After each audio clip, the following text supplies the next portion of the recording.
मौसमियाती तब्दीली के असरात से निमटने के लिए क्लाइमेट फाइनेंसिंग एक अहम जुज़्व है। उम्मीद है तरक्की याफ्ता ममालिक इस सिलसिले में वादा पूरा करेंगे। वज़ीर आज़म शहबाज शरीफ की पाकिस्तान में अक़वाम मुत्तहिदा के रेजिडेंट कोऑर्डिनेटर की मुलाकात के दौरान गुफ्तगू। कहा, पाकिस्तान अक़वाम मुत्तहिदा के साथ मुख्तलिफ मनसूबों मौसमियाती तब्दीली के शोबों पर काम जारी रखेगा। वज़ीर आज़म ने सैलाब के दौरान आलमी हिमायत इकट्ठा करने पर अक़वाम मुत्तहिदा के सेक्रेटरी जनरल के किरदार को सराहा।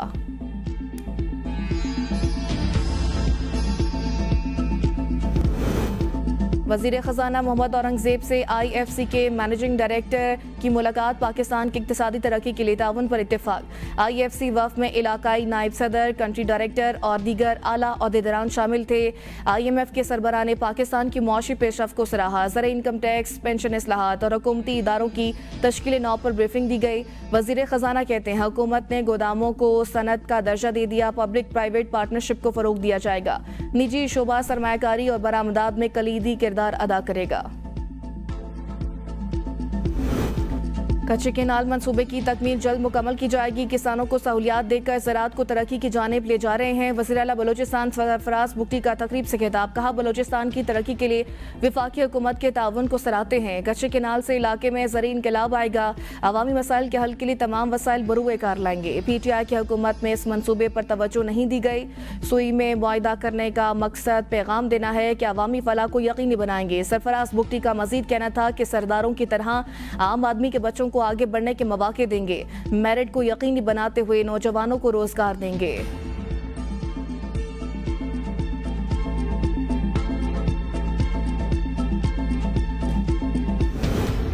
सुप्रीम कोर्ट के 6 मुस्तकिल और एक कायम मकाम जज ने हल्फ उठा लिया। तमाम 7 जजेस ने चीफ जस्टिस पाकिस्तान याह्या अफरीदी ने हल्फ लिया।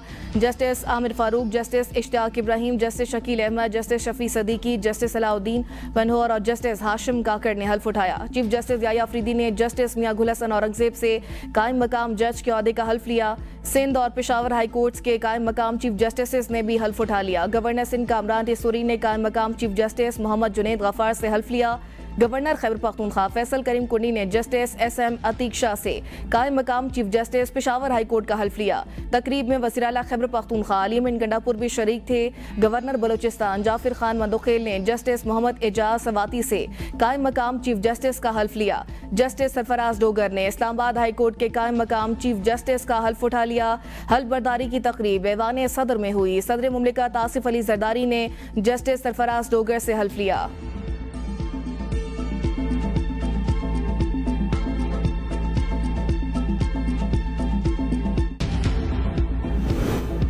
सुप्रीम कोर्ट में नए जजेस के आने पर seniority list update. Chief justice के बाद जस्टिस मंसूर अली शाह का पहला, जस्टिस मुनीब अख्तर का दूसरा नंबर, जस्टिस अमीनुद्दीन का तीसरा, जस्टिस जमाल मंदोखेल का चौथा नंबर, जस्टिस मोहम्मद अली मजहर का पांचवा, जस्टिस आयशा मलिक का सीनियरिटी में छठा नंबर, जस्टिस अतर मिनल्ला सातवें, जस्टिस हसन अजहर रिजवी 8वें नंबर पर मौजूद, जस्टिस मजहर आलम मियां खिल सीनियरिटी लिस्ट में 24वें नंबर पर हैं।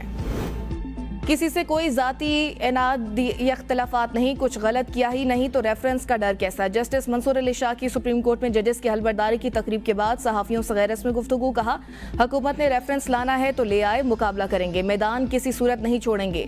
कमरे में मौजूद हाथी किसी को नजर ना आए तो क्या कह सकता हूँ। जजेस में कोई इख्तलाफात नहीं, तमाम जजेस से मुलाकात होती है, इकट्ठे चाय भी पीते हैं। काम न करने के सवाल पर जस्टिस मंसूर अली शाह ने कहा, मुकदमात निपटाने की शरह देख लें, किसके कितने फैसले कानून की किताबों में शाया हुए, सब सामने और तमाम रिकॉर्ड सुप्रीम कोर्ट की वेबसाइट पर मौजूद है।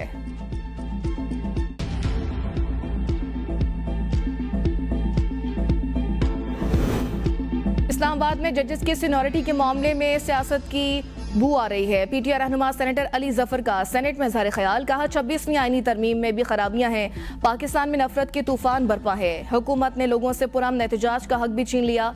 सोशल मीडिया पर फेक न्यूज के नाम पर पीका एक्ट लागू कर दिया गया। हुकूमत की दरख्वास्त पर चीफ जस्टिस को IMF से मजबूरन मिलना पड़ा। हुकूमत ने अदलिया की साख को नुकसान पहुंचाया। जुडिशल कमीशन से मिलने वाली बात दुरुस्त नहीं, कौम पिस रही है, लोग नाराज हैं।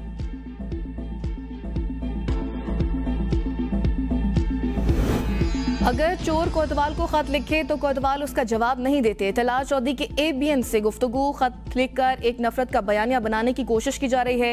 ये चोर कोशिश कर रहा है कि अपनी चोरी को छुपाने के लिए हमदर्दी का बयानिया बनाए।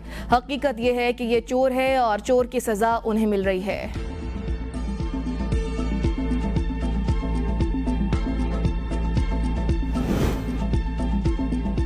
शेर अफजल मरवत की कौमी असम्बली आमद पर दिलचस्प सूरत हाल। हुकूमती अरकान ने डेस्क बजाए, जिस पर स्पीकर ने मुस्कुराते हुए लुकमा दिया कि आप लोग इन्हें मरवाना देना। शेर अफजल मरवत ने मुख्तसर नुक्ता एतराज़ पर कहा कि मेरा सवाल अपने ही दोस्तों से है, मुझे क्यों निकाला। हुकूमती अरकान ने भी मरवत को क्यों निकाला जवाब दो, और जालिमों जवाब दो, मरवत का हिसाब दो के नारे बुलंद किए। मीडिया से गुफ्तगू में शेर अफजल मरवत ने कहा कि अगर बानी ने मेरे हवाले से कहा है शक्ल ना दिखाओ तो मैं मुल्क छोड़ दूंगा। बानी PTI को हर बात ठीक नहीं बताई जाती, गलत कान भरे जाते हैं। बानी ने इस्तीफा देने का कहा तो 1 मिनट देर नहीं करूंगा। मुझे पार्टी डिसिप्लिन सिखाने वालों का दिमाग खराब है।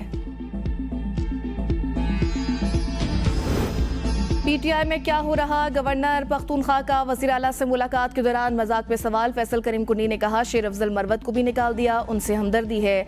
वज़ीर आला साहब, क्या आपकी हुकूमत ने अपने ही खिलाफ सवाबी में एहतजाज नहीं किया?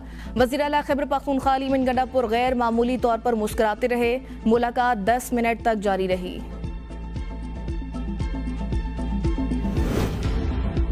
बानी PTI ने खत लिखकर अवाम के मसाइल की तरफ तवज्जो दिलाई। PTI फिर मजबूर हो गई है कि मसाइल का कोई और हल निकाले। बैरिस्टर गौहर की मीडिया से गुफ्तगू, कहा हमें ऐवान में बात नहीं करने दी गई। साहबजादा हामिद रजा ने कहा आज भरपूर तैयारी की थी कि हम इशूज पर बात करेंगे, लेकिन हमें पार्लियामेंट में बोलने की इजाजत नहीं दी गई। महमूद अचकजई ने कहा कि पहले दिन से कह रहा हूँ ये जाली पार्लियामेंट है, हमें अपनी पार्लियामेंट के बाहर अपना ऐवान लगाना चाहिए जिसके स्पीकर असद कैसर हों।